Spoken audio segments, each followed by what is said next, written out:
Olá, sejam bem-vindos a este episódio 183 de E o Resto é História, com Rui Ramos e João Miguel Tavares. Hoje vamos até ao Vaticano. O Papa Bento XVI, como sabemos, morreu no último dia de 2022 e talvez tenha sido por isso que o ouvinte João Grangeia se pôs a pensar no Vaticano e nos Estados Papais, que sobreviveram durante mais de 1000 anos sob a tutela direta do Papa, até serem anexados pelo Reino de Itália em 1870. A pergunta do ouvinte para ti é esta, Rui. É muito simples. O que foram os antigos Estados Papais e o que levou à sua desintegração? Nós estamos habituados a pensar no Papa como uma autoridade espiritual, mas houve um tempo em que o Papa foi também uma importante autoridade secular em Itália. Os chamados Estados da Igreja ou Estados Papais incluíam então quase todo o centro da Península Italiana. Tinham a cidade de Roma como capital. Em meados do século XIX tinham 3 milhões de habitantes. Portugal nessa altura tinha 5 milhões, portanto era um país relativamente... Não era um grande país, mas era um país relativamente importante na Europa de meados do século XIX. E porquê é que estes Estados Papais existiam? Isto é, porquê é que o chefe da Igreja Católica era ao mesmo tempo chefe de Estado de um Estado territorial na Europa? Em grande medida porque os Papas, desde a Idade Média e desde a Alta Idade Média, desde o século IX, têm a noção de que lhes seria difícil ter uma verdadeira autoridade espiritual sobre a cristandade, neste caso a cristandade da Europa Ocidental, sem terem uma base territorial que lhes assegurasse uma independência secular. Isto é, que não os deixasse na dependência de um outro poder político secular. Reparem que a Igreja tinha começado inicialmente dentro do Império Romano e, portanto, o Bispo de Roma, o Papa, estava dependente do Imperador Romano. Depois o Império Romano acaba no Ocidente, ainda fica durante um tempo teoricamente dependente do Imperador Romano do Oriente, mas a partir do século VII, VIII, essa presença bizantina em Itália também desaparece. Portanto, o Papa fica, o Bispo de Roma, portanto, fica ali sozinho em Itália e vai começando a constituir aquilo que vai ser o património dos futuros Estados do Papa. Isto é, Estados em que o Papa é o senhor também, o rei, digamos assim, o rei. Por vezes, para explicar os Estados Papais, invoca-se a ideia de que os Papas teriam também as aspirações a virem a ser verdadeiramente os sucessores dos imperadores romanos, e eles, de alguma maneira, já eram. O título de Supremo Pontífice é um título do imperador romano que o Papa passa a usar.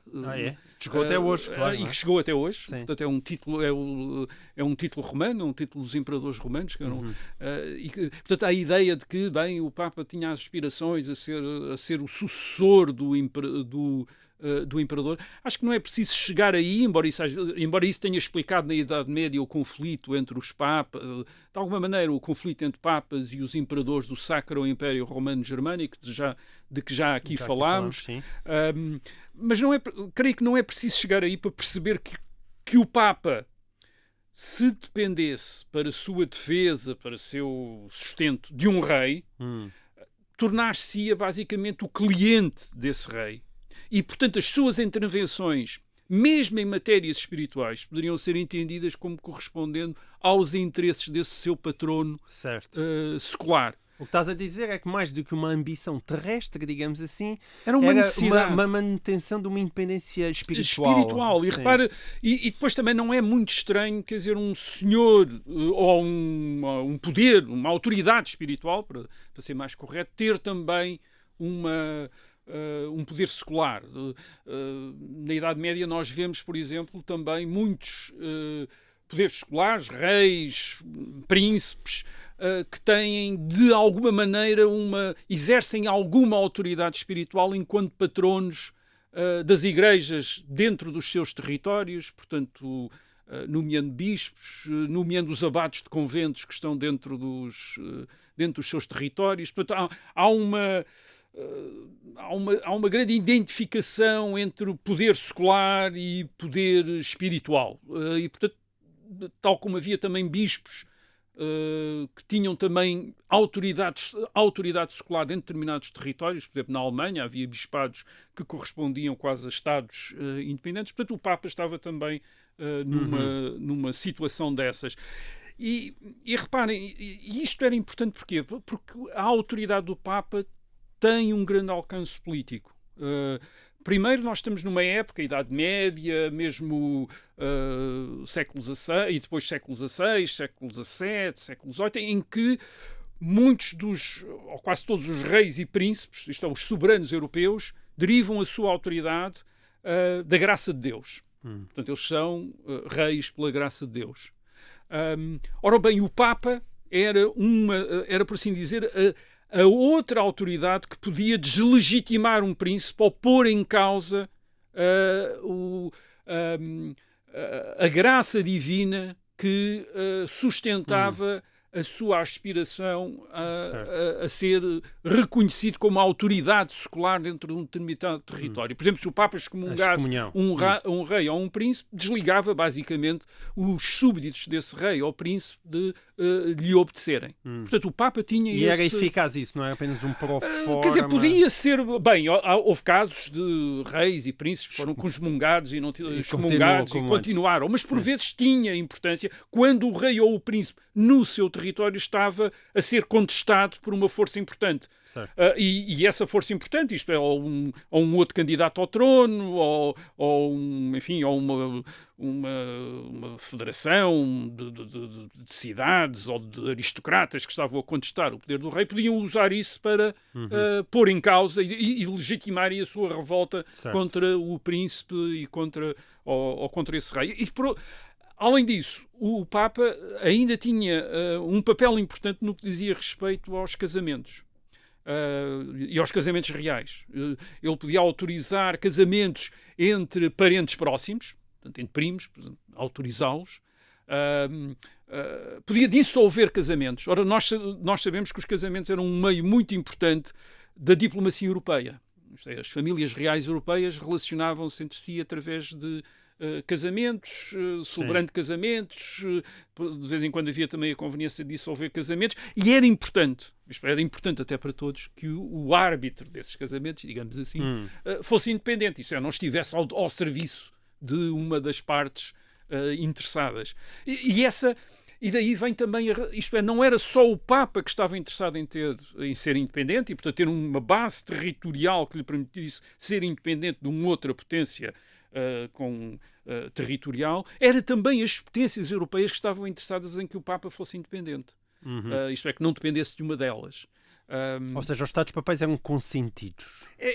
Havia um interesse em que os Estados Papais existissem, de maneira que o Papa não fosse cliente, quase vassalo, de um príncipe no qual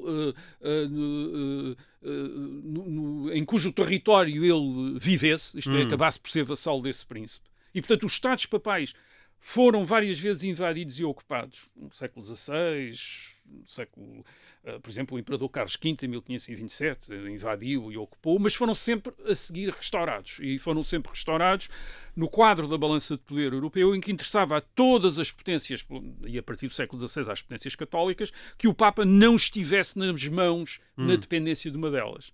Aliás, essa também é uma das razões, já agora, pelas quais os Papas, a partir de determinada altura, são sistematicamente escolhidos entre famílias italianas.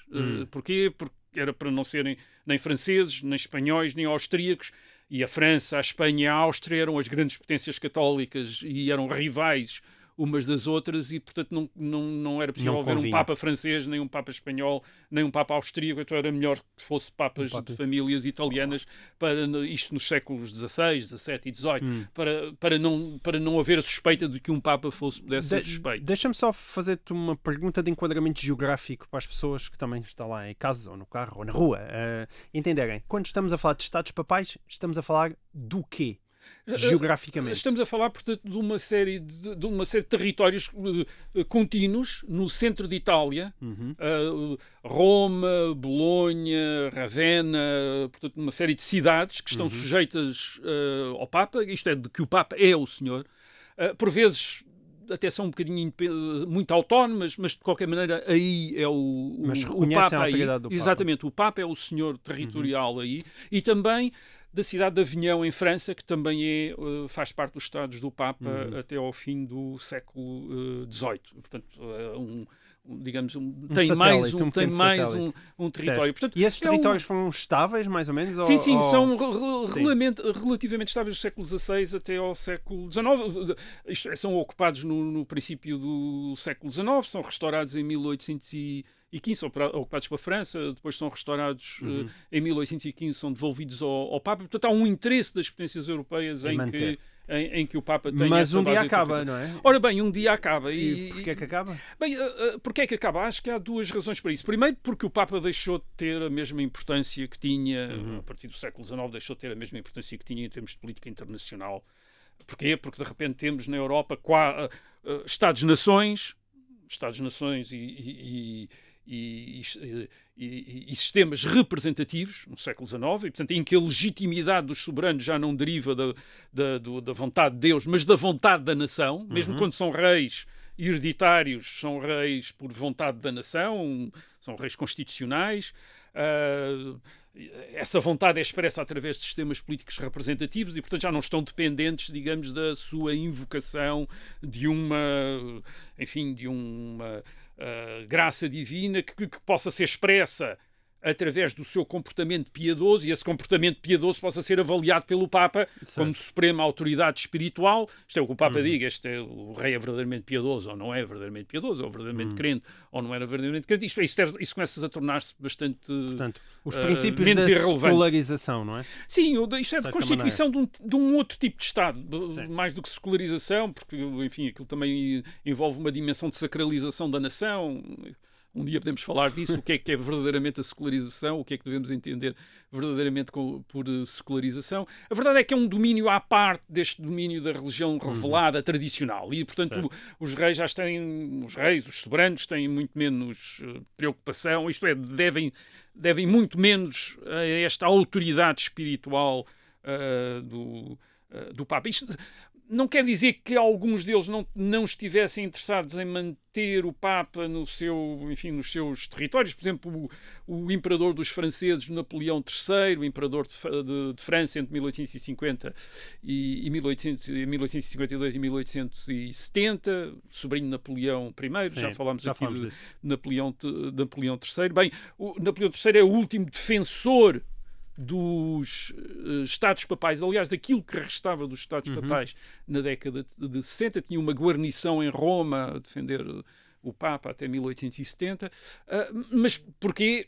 Porque lhe interessava ter do seu lado a opinião dos católicos em França, e aquilo era uma maneira de manter a Igreja Católica em França e os católicos franceses a apoiarem o Império em França. Portanto, era mais uma razão política do que propriamente uma preocupação com o Papa sancionar ou não sancionar o seu império, que era um império publicitário, isto é, tinha sido escolhido pelos franceses e, portanto, também não dependia ele não era imperador pela graça de Deus, era imperador pela vontade da nação. Mas e depois tens também a questão da própria unificação da Itália. Exatamente. Não é? A partir das décadas de 1840, 1850, o Papa vê-se confrontado enquanto chefe de Estado na Itália, portanto o Papa era um chefe de Estado na Itália, tinha um Estado na Itália, era chefe de Estado, com a pretensão de um outro chefe de Estado italiano, que é o rei da dinastia de Saboia, do reino que nós chamamos o reino da Sardanha e do Piemonte, cuja capital é em Turim. Portanto, havia este reino da Sardanha e do Piemonte, um rei da dinastia de Saboia, a capital é em Turim. E estes reis da dinastia de Saboia assumem o projeto de unificar a Itália como reis de Itália. Isso é assumido sobretudo por um desses reis, que é o rei Vítor Emanuel II, que quer ser rei da Itália unificada, e ele põe-se à frente de um movimento nacionalista italiano. digamos assim. A ideia é afastar da Itália as potências estrangeiras. Portanto, há uma parte da Itália que está, de acordo com esta visão dos nacionalistas italianos, ocupada por potências estrangeiras. É a situação da maior parte do norte de Itália, que está ocupado pela Áustria, e, portanto, Vítor Emanuel II quer expulsar os austríacos da Itália, da Península Italiana, e depois há outros reinos com dinastias que estes nacionalistas italianos também acham que são estrangeiras, como, por exemplo, o reino de Nápoles, no sul de Itália, onde o rei é da família dos Bourbons. E, portanto, também expulsar essas dinastias. E depois havia o caso do Papa, e o caso do Papa é que, porque é que de repente o Papa também, enfim, também é contestado a sua soberania em Itália, em grande medida porque este movimento nacionalista italiano tem uma forte componente anticlerical liberal e vê o Papa também como um inimigo deste reino de Itália, que eles querem que seja um reino liberal, isto é, e o Papa, nos seus estados italianos, é um monarca absoluto. Isto é um teocrata, e, portanto, é um monarca absoluto. E, portanto, tratam o papado como mais um potentado, em termos seculares, a ser eliminado para assegurar a unificação da Itália. É isso que acontece. O rei do Piemonte ocupou a maior parte dos estados do Papa em 1860-61, não ocupa Roma porque os franceses o impedem de ocupar Roma, mas em 1870, quando a França envolve-se numa guerra com a Prússia, é derrotada nessa guerra com a Prússia, e o rei de Itália, o Vítor Emanuel II, aproveita para atacar e ocupar a cidade de Roma. E o que é que acontece? Mas, apesar de tudo, o Papa ficou com alguma coisita, não é? O Papa Pio IX, em 1870, considera-se um prisioneiro de guerra.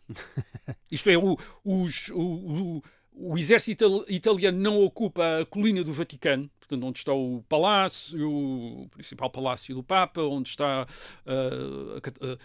a Basílica de São Pedro, e os jardins, etc.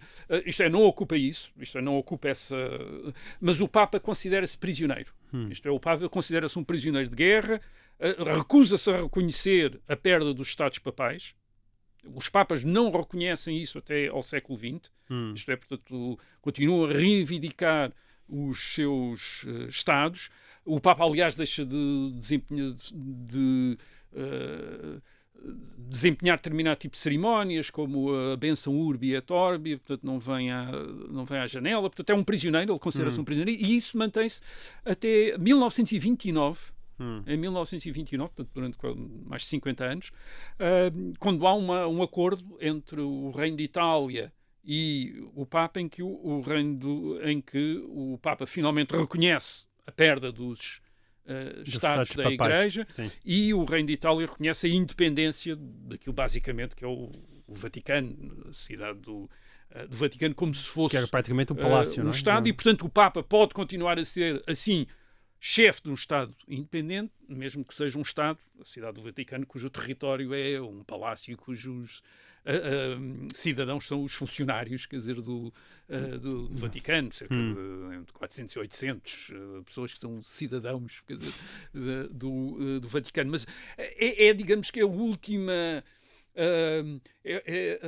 É ressalvar o princípio de que o Papa, como autoridade máxima na Igreja Católica, não deve ser o cidadão de um país, quer dizer, não deve estar sujeito a um país, deve-se manter independente para ter uma maior credibilidade enquanto autoridade espiritual que se exerce em muitos Estados do mundo. Muito bem. Eu falei há pouco do ouvinte João Grangeiro, que nos enviou a pergunta sobre o Papa e os Estados Papais, mas ele alargou a sua curiosidade à origem, estou a citar, e sobrevivência dos vários microestados presentes na Europa hoje em dia, como San Marino, Liechtenstein, Andorra ou Mónaco. Aliás, o público e o resto é história está tão bem sintonizado que o ouvinte Bruno Pinto nos enviou esta semana exatamente a mesma pergunta.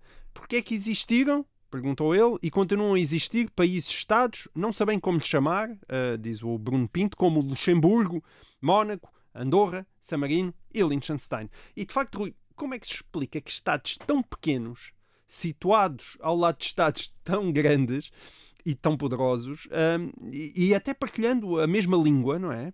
Tenham chegado até aos dias de hoje. Como é que isso se explica? É uma boa pergunta, porque há estados independentes na Europa, como é o caso do Mónaco, com 2 km quadrados, 19 mil habitantes. Eu estive a ver, para ter uma ideia em termos da cidade de Lisboa, quem conhece Lisboa, o Mónaco é do tamanho da freguesia das Avenidas Novas em Lisboa. A freguesia das Avenidas Novas em Lisboa inclui o Parque Eduardo VII, a Praça de Espanha, o Museu Gulbenkian, a Praça de Torres do Campo Pequeno. Tem mais ou menos os mesmos habitantes, tem um bocadinho mais habitantes do que o Mónaco. Novas, agora, imaginar esta freguesia das Avenidas Novas como um Estado independente dentro de Lisboa. Portanto, é imaginar isso. Isto é, como é que isso seria possível? Há muitas explicações, mas vamos aqui focar-nos em duas que me parecem as mais interessantes. A primeira é esta. De alguma maneira, estes pequenos Estados, estes micro-Estados, como alguns também lhes chamam, estes micro-Estados europeus, são os sobreviventes de uma época em que a Europa, na Idade Média, era basicamente composta só de Mónacos, Luxemburgos, Andorras e Samarinos. Isto é, em que predominavam as unidades políticas de pequena dimensão territorial. Por vezes eram unidades políticas centradas numa família aristocrática, isto é, num vale ou numa montanha havia um nobre que se tinha tornado independente ali, tinha os seus vassalos, ali estava, tinha o seu castelo. Por vezes era uma cidade, e era uma cidade que era uma cidade importante, tinha o seu território, o território municipal, e era o Conselho Municipal da cidade o soberano. Era o caso de muitas cidades italianas, Florença, Veneza, Génova, que eram repúblicas, as chamadas repúblicas, que eram cidades independentes, depois tinham territórios que tinham conquistado e sobre os quais o Conselho Municipal exercia, às vezes, um poder muito parecido com aquele que a nobreza exercia também nos seus pequenos Estados independentes. Portanto, havia isso. E, por vezes, era também uma autoridade religiosa. Um bispo, por exemplo, também se podia ter tornado um senhor territorial. Isto é um soberano num determinado território. Só para terem uma ideia, falei aqui da Itália, dos múltiplos Estados italianos, mas havia, por exemplo, a Alemanha. A Alemanha no século... aquilo que foi a Alemanha no século XIX, antes era apenas a Alemanha era uma expressão geográfica, era uma expressão geográfica até o século XIX. A Alemanha na Idade Média, tinha dezenas e dezenas de pequenos Estados independentes. E esses Estados independentes estavam todos vagamente unidos, federados numa federação que era o Sacro Império Romano-Germânico. Portanto, eles elegiam um imperador, mas era um imperador que não os governava. Elegiam, não é? Elegiam. É bom lembrar.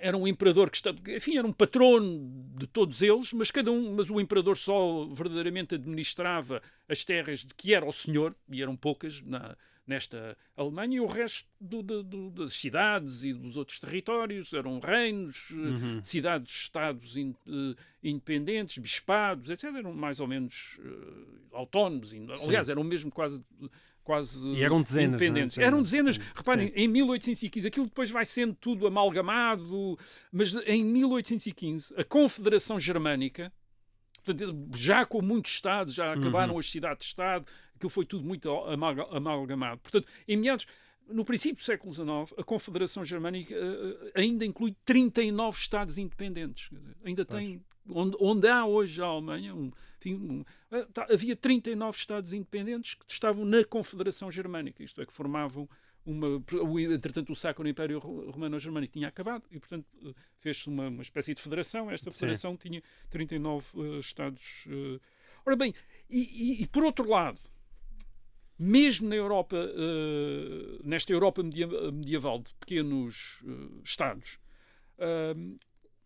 aquilo que nós podemos perceber depois como monarquias que estavam, digamos, a crescer e a tornarem-se grandes monarquias, como é o caso da monarquia francesa no fim da Idade Média, está-se a tornar uma uma potência grande, mesmo essas grandes monarquias eram muito pouco centralizadas, o que fazia que, de facto, não fossem mais do que federações de unidades territoriais muito autónomas. E nas margens dessas monarquias havia sempre territórios e cidades que estavam a ser disputados entre essas potências.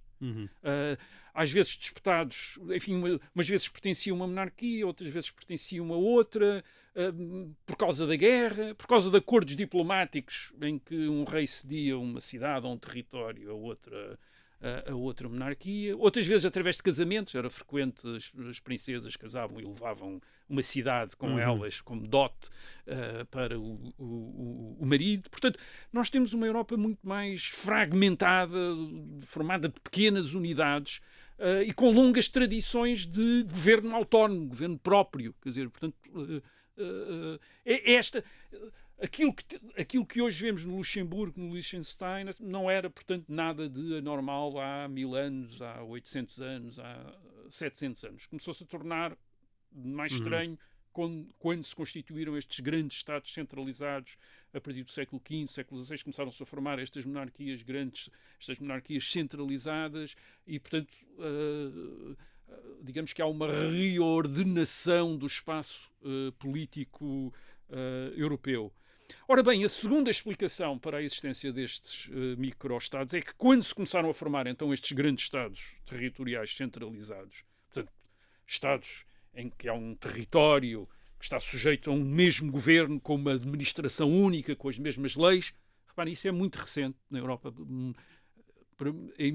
Para a maior parte dos europeus, isso é uma realidade do século XIX já. Isto é, quando de repente começam a estar sujeitos a leis gerais num grande território e não às suas leis particulares. Ora bem, a formação destes grandes estados territoriais fez-se também através de choques entre eles, isto é, para o estabelecimento das fronteiras, porque há fronteiras que são disputadas, isto é, há territórios que são disputados por dois príncipes, dois estados. O que acontece é que começam a surgir regiões que são muito disputadas, regiões, cidades, que são muito disputadas, causas de guerras constantes, causas de conflitos diplomáticos, de tensões, de tal maneira que em determinados momentos, e em relação a determinadas regiões, há, digamos, uma conveniência geral em deixar essas regiões como independentes. Isto é, nenhum dos Estados que estão a disputá-las as anexarem. Isto é, e reconhecerem, então, também, não é nosso, mas também não é vosso, portanto fica independente. Então, portanto, a sobrevivência desses Estados justificam-se por essa rivalidade?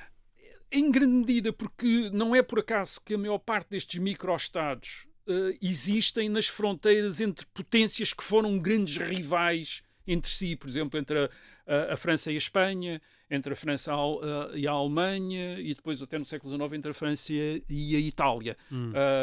Aliás, por exemplo, mesmo um Estado como o Mónaco, por exemplo, o Mónaco está em França, isto é, rodeado por França, mas está a 15 km da Itália e de facto aquele território que agora o rodeia e que é francês foi italiano até ao século XIX. Portanto, o Mónaco, digamos, torna-se tinha sido um protetorado do reino do Piemonte e da Sardenha, portanto, aquilo que vem a ser depois o reino de Itália a partir de 1860, 1861, depois torna-se um protetorado da França, como é hoje. Portanto, é um território, sim, de alguma maneira é disputado entre a França e a Itália e a que a França reconhece depois a manutenção da sua autonomia, embora sob um regime de protetorado, no sentido que é a França que assegura a defesa militar do Mónaco.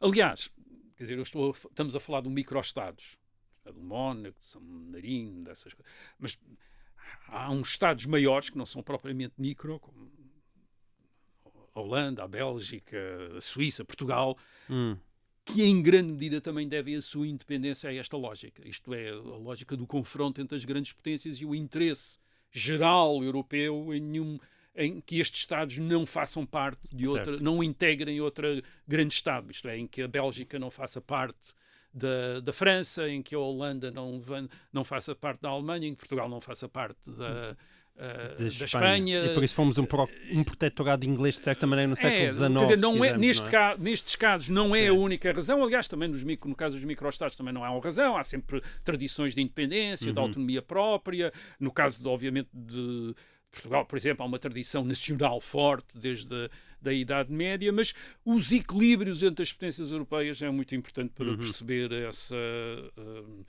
a manutenção destes Estados.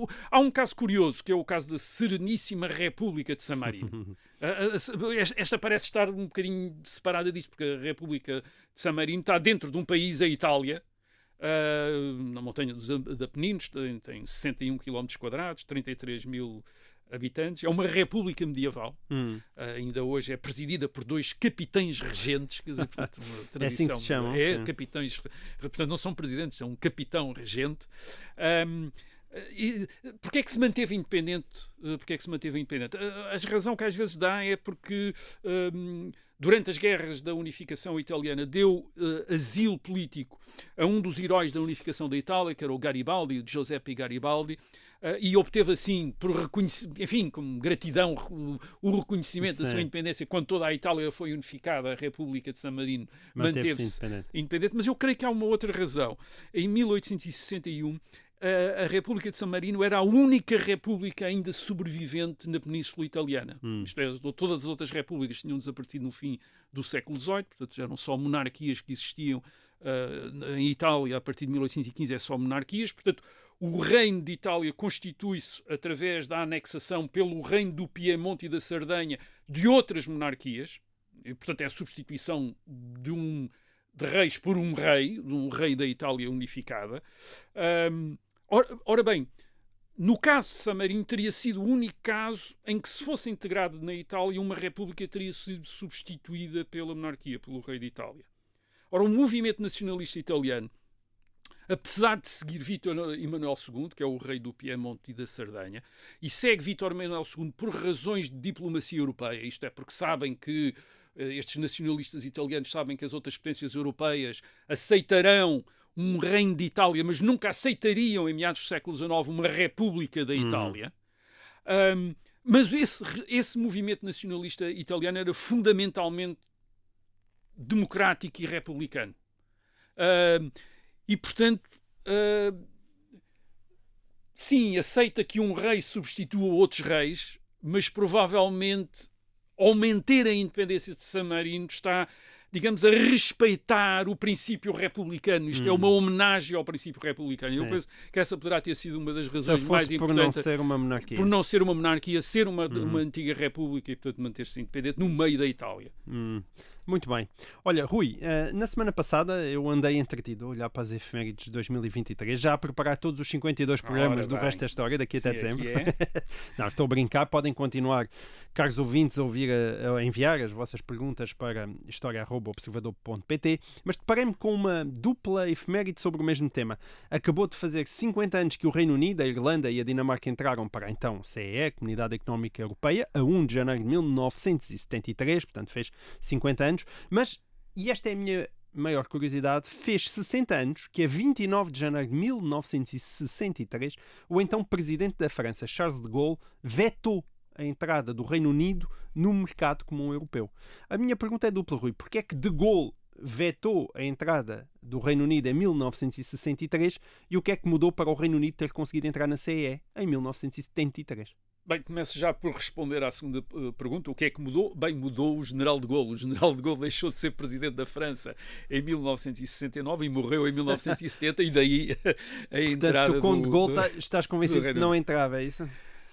Não, porque de Gaulle faz 2 vetos, ao veto de 1963 e o veto de 1967. Portanto, ele estava mesmo determinado em não deixar entrar o Reino Unido na então Comunidade Económica Europeia. E em 1967 chega a ameaçar, a dar a entender que se o Reino Unido entrar na Comunidade Económica Europeia, a França sai da Comunidade Económica Europeia. Portanto, ora bem, tentar perceber isto, quais eram as razões.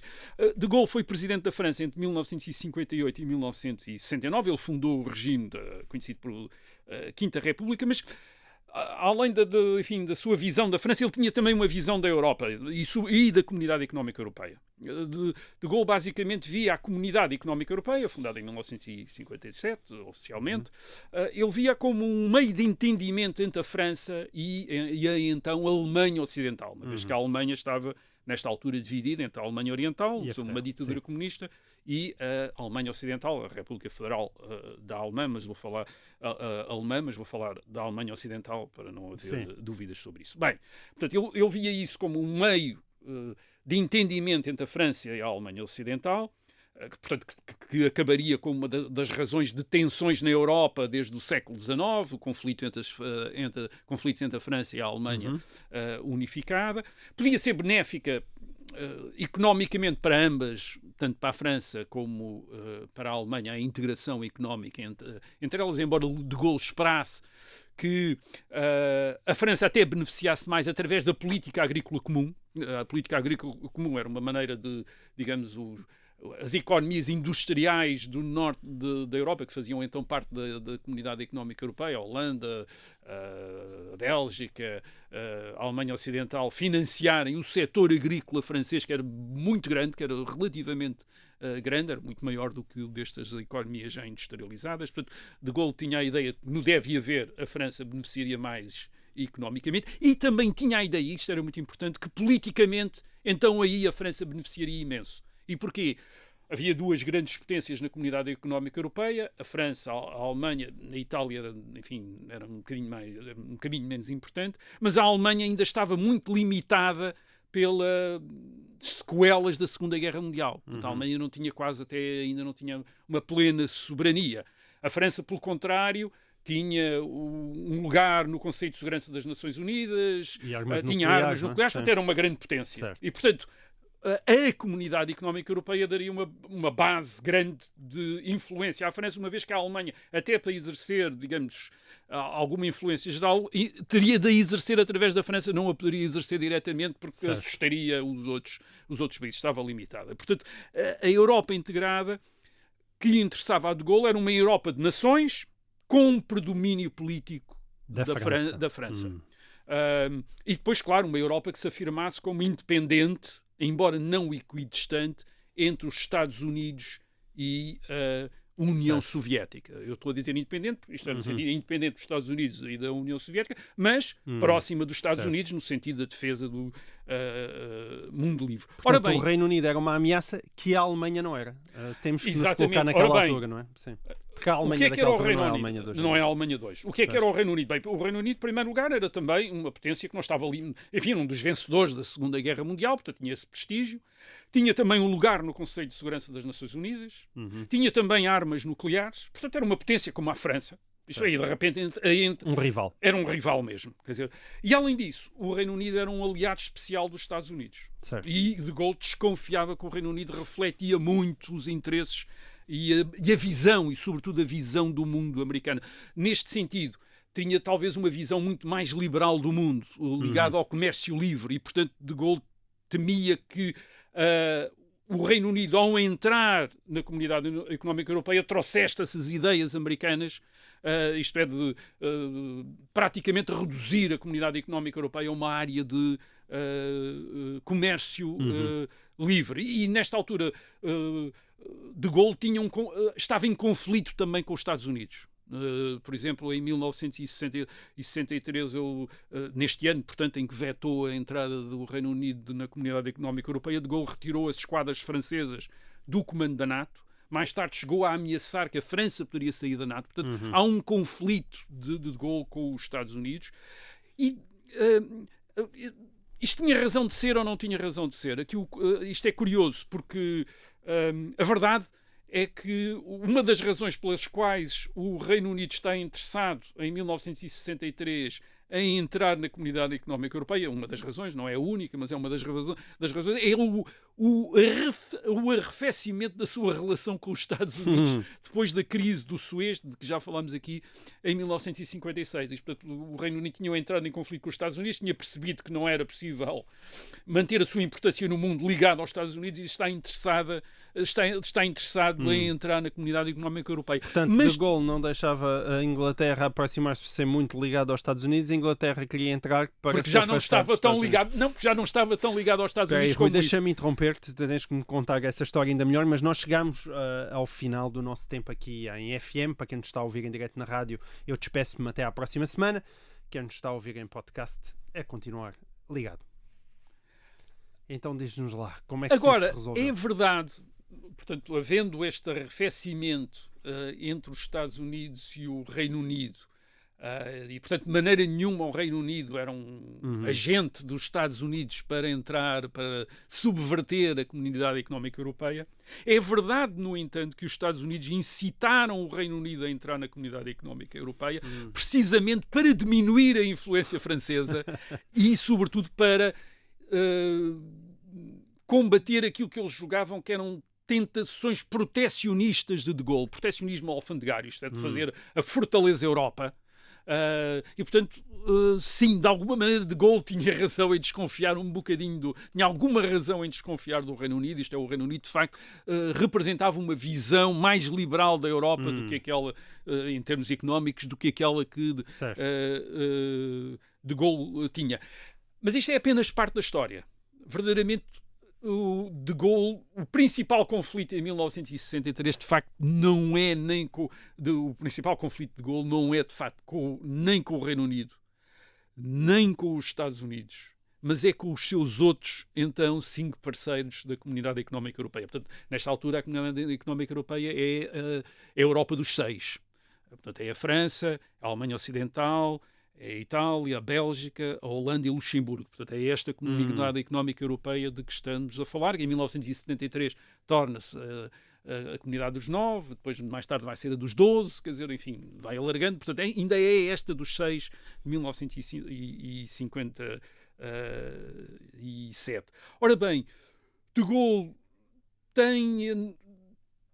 tem uma visão também diferente da Comunidade Económica Europeia, tem uma visão diferente também dos seus outros parceiros. Isto é, dos seus 5 parceiros. Portanto, a integração do Reino Unido e a relação com os Estados Unidos não é a única questão. Havia 2 divergências fundamentais entre a França e os seus 5 outros parceiros, incluindo a Alemanha Ocidental, de onde, aliás, de cujo governo vai, aliás, sair Konrad Adenauer, que era um dos grandes interlocutores do De Gaulle, mas que nesta altura também já está de saída e, portanto, De Gaulle sabe que também não o vai ter como interlocutor e como, digamos, aliado e cúmplice durante muito mais tempo. Portanto, havia 2 divergências fundamentais entre a França e os seus 5 parceiros da Comunidade Económica Europeia. Um é que os outros 5 parceiros da Comunidade Económica Europeia, mais do que a França, estavam dispostos a alargar e a aprofundar a Comunidade Económica Europeia num sentido supranacional.